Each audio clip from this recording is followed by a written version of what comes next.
Exposure beats motivation every single time. Iko hivi, ukitegemea kupata hamasa kufanya mambo yako, hamasa huwa inaisha. Lakini kile kitu ambacho macho yako yamekuwa yakikiona kila siku kwa mwendelezo kwa muda mrefu, ufahamu wako unakikalili kama ni jambo la kawaida.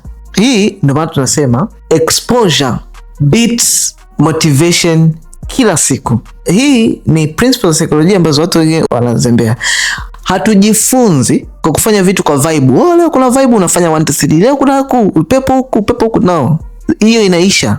Unajifunza kwa kutazama nini kinafanyika na namna gani kinafanywa, mpaka pale akili yako inapoelewa, kumbe usiku giza likiingia tunawasha taa, giza likiondoka tunazima taa, kwa kutazama kwa muda mrefu mpaka akili yako inaamini usiku ni muda wa kuwasha taa, jua linapotoka ni muda wa kuzima taa.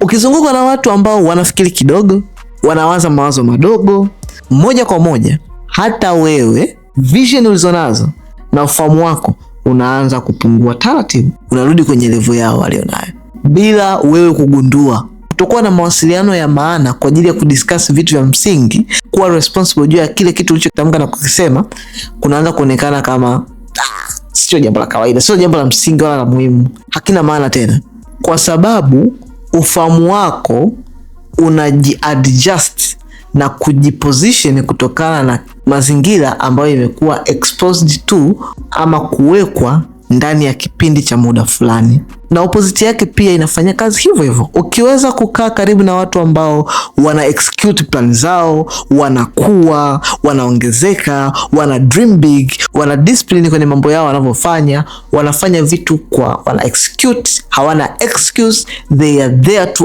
kuhakikisha kila kitu inakaa sawa, wewe pia benchmark yako automatic inaanza kukua. Na kitu kizuri kwamba sio kwamba inatukua papo kwa papo, wala sio inalipuka kwamba na papo umefika umekuwa kana hapana, gradually, taratibu. Yaani inaenda taratibu, inapanda.